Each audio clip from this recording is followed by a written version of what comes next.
I know what to do for the country.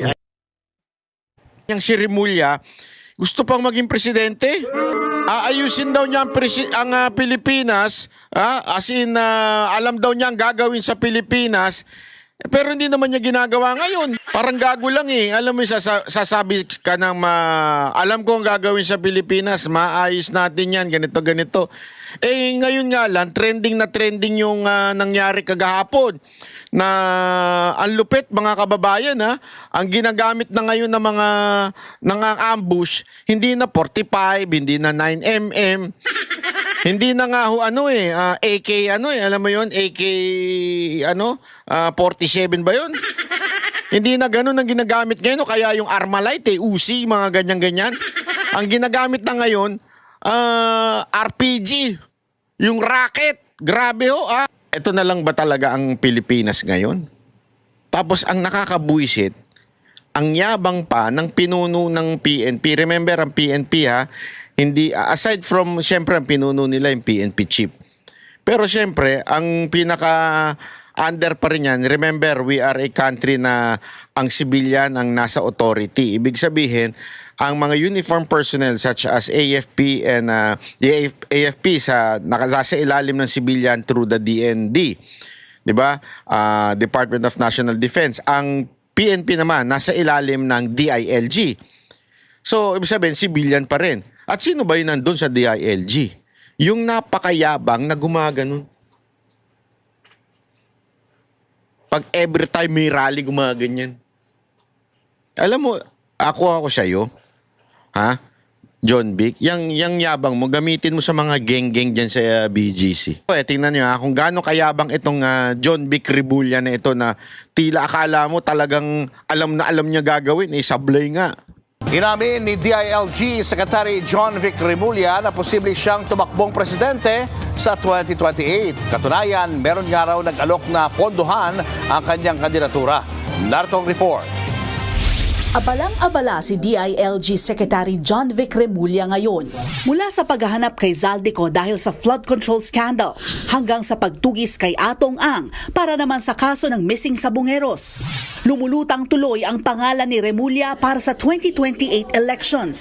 Sa programang Storycon ng One News, inamin ni Secretary Remulla na merong 2 kontratistang nag-alok sa kanya ng 1 bilyong piso panggastos daw sa kanyang kampanya kung sakali. Pero meron daw Feeling din talaga nito, no? Talagang inaangat niya yung presyo niya. Parang yung escort na, escort. Sorry naman. Hindi pala escort. Yung babae na tinipan daw siya ng isang senador, di ba? At sabi sa kanya, ang bayad daw sa kanya, 250 ba yun? Maniwala ka. Sabi ko sa inyo, hindi, ako naniniwala ako dun sa binigyan siya ng senador o whatsoever. Pero yung 250,000, kalokohan yun, katarantaduhan yun. Maniwala kayo sa akin, katarantaduhan, hindi magbibigay ng ganun kalaki. Kaya lang niya sinabing ganun kalaki, tinataas lang niya yung presyo niya para pagka nag-PR siya o nagpawalk siya, mataas ang ikaw yung kinuha ni senator, di ba? Sisikat siya, di ba? Oo, 250 sa'yo. So, naku, hindi ka papayag ngayon na mas mababa sa 50 ang PR mo, di kaya ang pakangkang mo, di ba? Ako sa tingin ko, yun ang tansya ko Hindi ko sure kung nagpapaganon siya, pero sa tansya ko nagpapataas ng presyo, whatever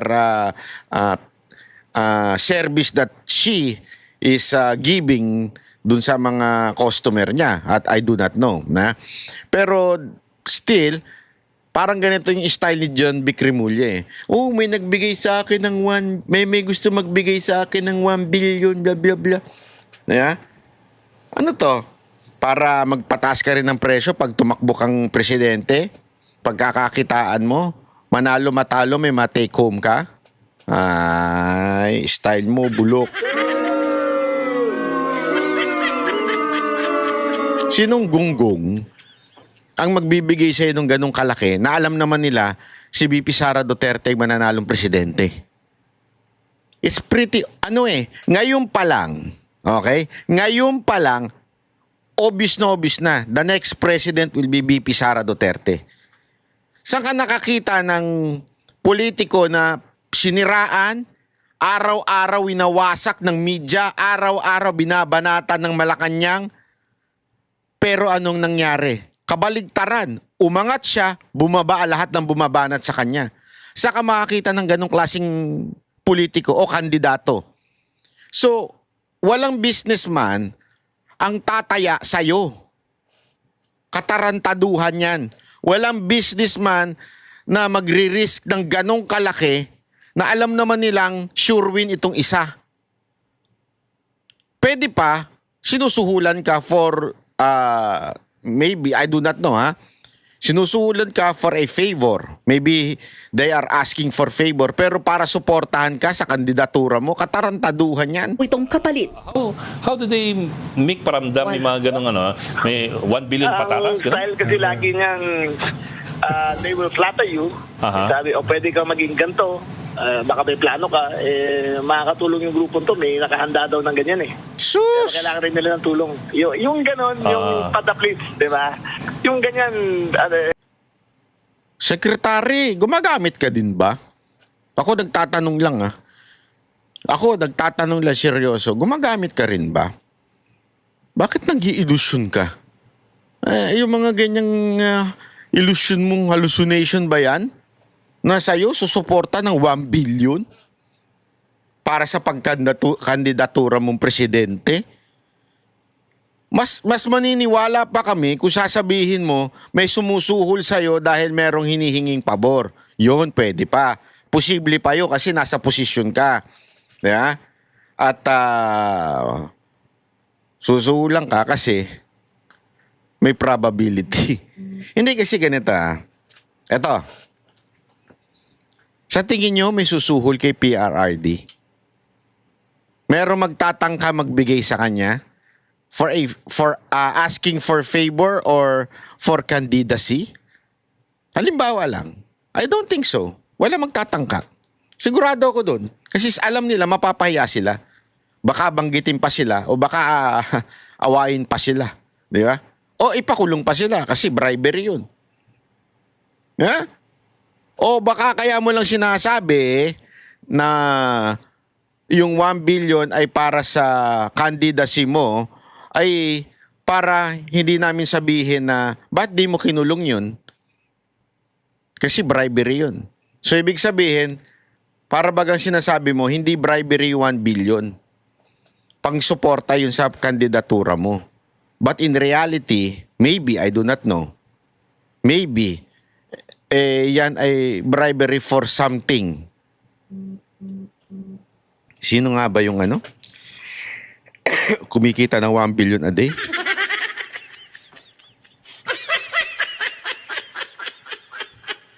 What do you think, people in the house? Do you think possible na yon ang sumusuhol sa kanya para sa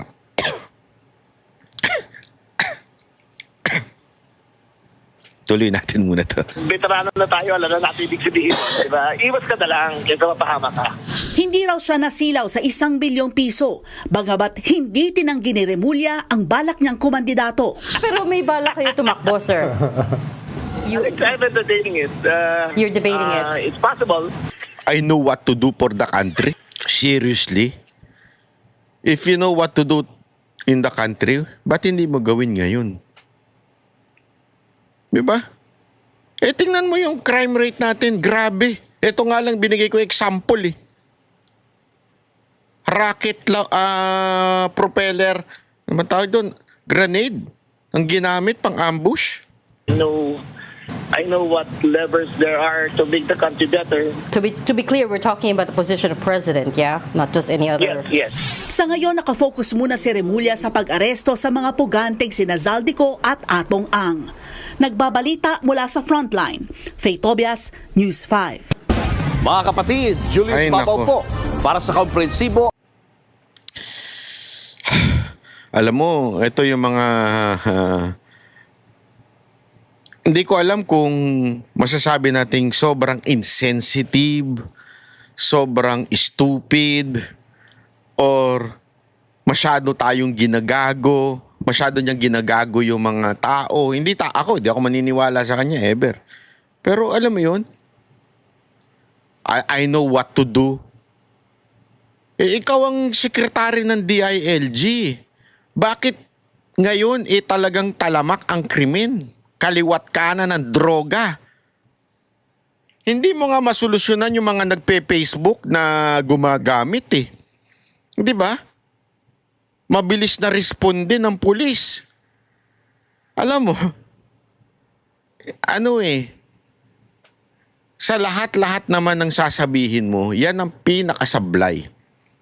Kasi ramdam ng tao yun. Ramdam ng tao kung ginagago mo sila.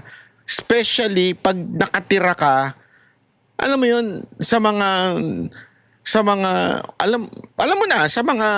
ghetto na lugar. Ramdam nila na yung peace and order lumala ngayong panahon na ito. Alam mo, wala akong nakausap na sinabi nila na ngayong panahon na ito ay maayos.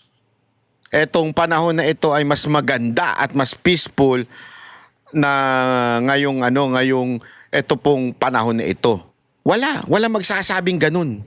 Sa totoo lang wala ho magsasabing ganun na ngayon ay mas matino kaysa noong panahon ni Pangulong Duterte. Walang magsasabi nun. Sa totoo lang wala. Kasi nga, it's really obvious na tangina naman. Ang droga ngayon talama, kaliwat kanan. Tapos ang lakas pa ng loob ng mga tao, bit-bitin sa airport, alam mo yun, smuggle. Bakit nila gagawin niya? Kung panahon ni Duterte, hindi nila gagawin yan eh. Gets nyo? Wala magtatangka kasi alam nila meron silang, meron silang kalalagyan. Di ba? Kaya wag tayo maglukuhan. Sir, wag tayo magbulahan. Ito'y isang gaguhan. Etong klaseng na ikaw ay kakandidato. Walang problema kung mandidato ka pero isasabihin mo ayusin mo Pilipinas. Bullshit. Yun ang totoo. That's a bullshit promise. Yung sasabihin mong kaya mong ayusin ang Pilipinas, ngayon di mo maayos. Kalokohan yan.